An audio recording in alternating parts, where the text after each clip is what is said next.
জয় গোপাল সবাইকে। আশা করি সবাই খুব ভালো আছো। আজকে পুজো দিতে আসলাম, আর এসে দেখো চারিদিকটা কেমন কুয়াশা কুয়াশা লাগছে না? আসলে এত পরিমাণে কুয়াশা পড়ছে, তাই জন্য আকাশটা কুয়াশা যেমন লাগছে তেমন মনে হচ্ছে ঘরেও ঢুকে এসছে। আর এদিকে 2 ঘটি জল নিয়ে এসেছি আর গোপুর জামা কাপড়। আর এই যে আগের দিন পিঁড়ি রং করছিলাম, এগুলো দেখো শুকিয়ে গেছে। এগুলোকে এরপরে ডিজাইন করার জন্য এখানে রেখেছি। একটা একটা করে টুকটুক করে কাজ এগিয়ে নিচ্ছি। আর তার সাথে সাথে শুরু হয়েছে বিয়ের কেনাকাটা। আর এই যে দেখো, এই যে ফেব্রিকগুলো দেখতে পাচ্ছ, এইগুলো দিয়ে পিঁড়িগুলো রং করব। বিয়ের কেনাকাটা শুরু হয়েছে, তাই ভাবলাম তোমাদের সাথেও একটু শেয়ার করি। আর এখানে রয়েছে হলুদ সিঁদুর, কার্ডগুলোতে সব হলুদ সিঁদুরের ফোঁটা দেওয়ার জন্য। আর এইটা হলো কুলো। এটা কোন কুলোটা বলো তো? ওই যে খই ফেলতে হয় না, সেই কুলোটা। ভেবেছিলাম এই কুলোটা পুরোটাই ডিজাইন করব, কিন্তু এত সুন্দর একটা স্টিকার লাগানো রয়েছে, তাই আর তুলিনি। সাইডটাতে একটু রং করেছি, ওখানে একটু ডিজাইন করে নেব। আর এটা হচ্ছে মেহেন্দির থালা। আসলে মেহেন্দি পরানোর সময় সব মেহেন্দিগুলো এর মধ্যে রেখে তারপরে ফটো তোলার জন্য খুব কাজে লাগবে, আর জিনিসটা দেখতেও খুব সুন্দর। আর বিয়ের কেনাকাটা শুরু করেছি, গোপুর জন্য কিছু কিনবো না তা তো হয় না। এই যে দেখো, গোপুর জন্য সব কিনেছি, জামা, এটা ওর হার, আর এটা হচ্ছে হাতের চুড়ি। তো বিয়ের কেনাকাটার সাথে সাথে গোপুরও একটু কেনাকাটা। আর এটা হচ্ছে একটা ছোট্ট সোয়েটার। এটা আমাদের গোপালের জন্য নয়, এটা ঠাকুমার গোপালের জন্য। ঠাকুমার গোপালটা অনেক ছোট, তাই ভাবলাম সবার জন্য যখন কিনছি ওর জন্যও একটা কিনি, তাই ওর জন্যও একটা ছোট্ট কিনেছি। আর এটা হচ্ছে আমার সিঁদুর কৌটো। আসলে গাছ সিঁদুর কৌটোটা সবাই কাঠের নেয়, কিন্তু কাঠেরগুলো আমার সেরকম ভালো লাগছিল না। এটা পিতলের, আর এটা দেখতেও বেশ সুন্দর, তাই বহু কাঁচকৌটোর মধ্যে এটাই আমার খুব ভালো লেগেছে। আর এদিকে রয়েছে বড় টোপর, যেটা মেয়ের বাড়ির থেকে দেওয়া হবে দানের সময়, সেটা। এর সাথে মেয়ের টোপরটাও অ্যাটাচ করা। যদিও আমি এই টোপরটা পরবো না, একটা সুন্দর ডিজাইন টোপর আমি কিনেছি। আর এই যে এবার পুজো দেওয়া শুরু করছি। চারিদিকে বিয়ে প্রচণ্ড পরিমাণে হচ্ছে, তাই জন্য কোনো কিছু যদি কিনতে যাই, এক একটা দোকানেও প্রচুর ভিড়, সে সব জায়গায়। আসলে এই অগ্রহায়ণ মাসটা তো প্রচণ্ড পরিমাণে বিয়ে হয়, এই কারণে। আর এই যে বিয়ে জোগাড় যন্ত্র করতে করতে বুঝতে পারছি যে সত্যি আমরা যে এত বিয়ে খাই বা বিয়ে বাড়িতে যাই, তার পিছনে কতগুলো দিন রাতের পরিশ্রম থাকে। আসলে একটা একটা জিনিস জোগাড় করা, সেটাকে সেই সময় ঠিকঠাক টাইমে মেনটেন করে আনা, সত্যি যাদের বাড়ি বিয়ে হচ্ছে ঠিক তারাই এটা বুঝবে। আজ আমার বিয়ের জোগাড় যন্ত্র করতে গিয়ে এই জিনিসটা প্রচণ্ডভাবে বুঝতে সুবিধা হচ্ছে, যে একটা বিয়ের জোগাড় করতে কতটা সমস্যা হয়, কতটা সব কিছু নিখুঁতভাবে করার চেষ্টা করে বাড়ির লোকজন সবাই।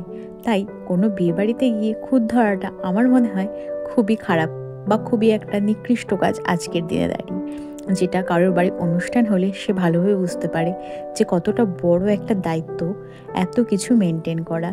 আর এই কারণে কত কত মানুষ কত দিন খাটছে, সেটা তারা যদি দেখতে পারতো তাহলে বুঝতো। এই বিয়ের বাড়ির এই যে আনন্দ মজা, সব কিছুর পিছনে থাকে কিছু কিছু মানুষের দিন রাতের পরিশ্রম। তা বাড়ির বড়রা বলো বা কোনো কোনো ক্ষেত্রে ছোটরাও। আজকে আমি যে বিয়ের জোগাড়যন্ত্র করছি, আমার বিয়ের সমস্ত জোগাড়যন্ত্র যেমন মা বাবা করছে, তার সাথে সাথে আমি, আমার বোন, ভাই, সবাই। আর ওদিকে রয়েছে মামা বাড়ির ভাই বোনেরা। আমার ভাই বোনেরা তো খুব খুশি আর খুব এক্সাইটেড, মানে ওরা খুব আনন্দ করে এই জিনিসটা ভাবতে যে আমার বিয়ে হচ্ছে, আর ওরা কত আনন্দ করবে, কে কোনটা পড়বে, কার কখন কোনটা লাগবে, সব কিছু প্ল্যানিং রেডি। মানে ওরা পারছিল না আমার বিয়ে দিয়ে দিতে, কিন্তু ওদের সমস্ত প্ল্যানিং করা রেডি। আর এদিকে গোপুকে আমি স্নান করে নিয়েছে, ওরও তো দিদির বিয়ে, তাই জন্য ওকেও তো ঠিকঠাক করে রেডি করতে হবে। আর ওর মাথার উপরে তো সব থেকে বড় দায়িত্ব, সব কিছু যেন সঠিক সময় ঠিকঠাকভাবে সুষ্ঠুভাবে মিটে যায়, সেই দায়িত্বটা তো ওর। আর এটা আমি জানি ও ঠিক মিটিয়ে নেবে। আসলে সমস্ত কিছু যখনই কেনাকাটা করতে যাই না, কোথাও না কোথাও বুঝতে পারি যে ঠিক এটা গোপুরই পছন্দ। কোনো কিছু কিনতে গেলে প্রথম প্রথম পছন্দ হচ্ছে না, 2-4টে দোকান ঘোরাই, তারপরে শেষে গিয়ে যে জিনিসটা পাই না, সেটা সব থেকে সুন্দর হয়। আমার মনে হয় এটা হয়তো গোপুরই চয়েস, যে সব থেকে বেস্টটা ও দিদির জন্য তুলে রেখেছে, আর তাই জন্য সেটাই আমি পাই। আর এখানে ওকে বসাতে গিয়ে দেখলাম যে ওর এখানে পিঁপড়ে ভরে গেছে, দেখো আসনের নিচটাতে। তো পিঁপড়ে ভরে গেছে বলে আমি ভাবলাম যে এটা একটু পরিষ্কার করে মুছে দিই। আর তারপর ওর টাকাগুলোকে আবার রেখে দিলাম, এগুলো তো ওর টাকা না, ও কখন কোনটা খাবে দাবে। আর বিয়ের কার্ডটা তো ওর কাছে থাকবেই, যেহেতু দিদির বিয়ে, ওকে তো ওই কার্ডটা যত্ন করে রাখতে হবে। আর এখানে গপুকে আমি বসিয়ে দিয়েছি। আর তারপরে সোয়েটারটা পরিয়ে দিই। সোয়েটারটা এরকম গায়ের উপর দিয়ে বিকালবেলা দিয়ে রাখি, কারণ সন্ধ্যের পরে তোকে ঘুম পাড়িয়ে দিই, তখন কম্বলটা দিয়ে দিই, আর সকালে সোয়েটারটা পরিয়েই দিই। আর গপুকেও রেডি করে নিয়েছি। আর এখন গাছে তো ফুল হয়ই না, শীতকাল চলে এসছে যেহেতু। ধুতরা গাছটাই টুকটুক করে যা ফুল দেয়, বাকি যা গাছগুলো আছে তারা দু একটা করে দেয়। আর আজকে গাছে বাবা স্প্রে করে দিয়েছে, দেখি এরপরে ফুল হয় কি না। প্রচণ্ড পরিমাণে পোকা ধরেছিল তো, তাই জন্য পোকাগুলো মরে যাওয়ার পরে যদি দু চারটে কড়ি বেরোয় খুব ভালো হয়। বাইরের গাঁদা ফুল দিয়ে যতই পুজো দিই, গাছের ফুলটা তো একটা আলাদা জিনিস বলো। নিজের গাছের থেকে ফুল তুলে পুজো দিতে অভ্যস্ত তো, তাই গাঁদা ফুলটা আমার ঠিক ভালো লাগে না। আর এখানে এটা দেখেছো গাছের কলা, গাছে অনেক কলা হয়েছে। তো মা বললো যে গাছের কলা আর গপু খাবে না, তা তো হতে পারে না, এই কলা দুটো নিয়ে গপুকে পুজো দেওয়ার সময় দিয়ে দিস। আর তাই জন্য গপুকে দিয়ে দিলাম। আর গপুকে কি শুধু একা দিলে চলবে, বাকি ভগবানদেরকেও দিয়ে দিয়েছি। আমাদের প্রত্যেকটা জিনিসে আগে গপু পায়। এই যে শীতকাল পড়েছে, খেজুর গাছের বাবা খেজুরের রস কাটবে, এটাও আগে গপু পাবে।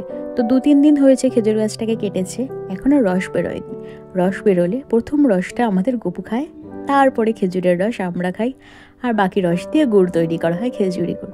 আমাদের খেজুরি গুড় কিন্তু গাছের খেজুরের রস থেকেই হয়, নিজেদের গাছ থেকে খেজুরের রস নিয়ে তার গুড় বানানো। এইভাবেই আমরা প্রত্যেকটা শীত খাই। আর এই যে আমার আরতিটাও ওইদিকে করে নিচ্ছি, কারণ আরতিটা করতে করতে তোমাদের সাথে অনেক গল্প করে ফেললাম। এই যে দেখো আরতিটা কমপ্লিট হয়ে যাওয়ার পর বাকি যে কাজগুলো আছে সেগুলো করে নেব। আর সামনে যেহেতু বিয়ে, তাই জন্য আশেপাশের সমস্ত বাচ্চারা আমার বাড়িতে দিন রাত এসে দেখে কি কাজ হচ্ছে কি হচ্ছে না। আসলে কি বলো তো, আমার পাড়ার ছোট ছোট বাচ্চা সবাই আমার বন্ধু, মানে ওদের সবার খুব প্রিয় মানুষ আমি। একদম কুচি কাঁচা থেকে 1-2 এর বাচ্চা থেকে শুরু করে 9-10 সবাই আমার বন্ধু। তো সবাই আসে আমার বিয়ের, সবাই খুব এক্সাইটেড। আমি জানি না আমি কতটা ভাগ্যবান যে এত এত মানুষ আমার বিয়ের নিয়ে এত আনন্দ করে। আর এই যে দেখো গপুকেও খাইয়ে নিলাম। আর তারপরে দেখো বিকেলবেলা বোন পিঁড়িটা রং করতে বসেছে আর আমি বসেছি। আর এইদিকে দেখো সব আশেপাশে সঙ্গী বন্ধু ভর্তি। আর এই বাচ্চাটাকে দেখো, চেনা কে? কুলা কার বিয়ে?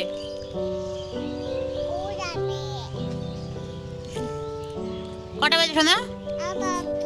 কুমলা তুমি পার্লিদের বিয়েতে কেমন করে নাচবে দেখাও।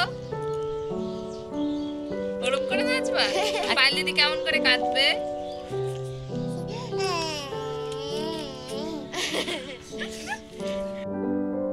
আর এইখানে আমি ওই যে আমার পাড়ার কুচি গাছেদের ওদের আঙ্গুলের মধ্যে একটু ফেব্রিক লাগে এই রঙটা করছি।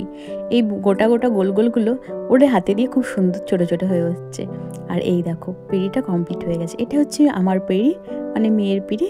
আর ছেলের পিঁড়িটা এখনও বাকি আছে, ছেলের পিঁড়িটাও করব। আসলে এক একটা পিঁড়ি বানাতে অনেক সময় লাগছে, আমি আর বোন মিলে 2-3 বার বসে বসে বানাই। এই ছোট ছোট কাজগুলো বহু আগের থেকে শুরু করতে হয়, না হলে সময় মতন শেষ হয় না। আজ তাহলে আসি।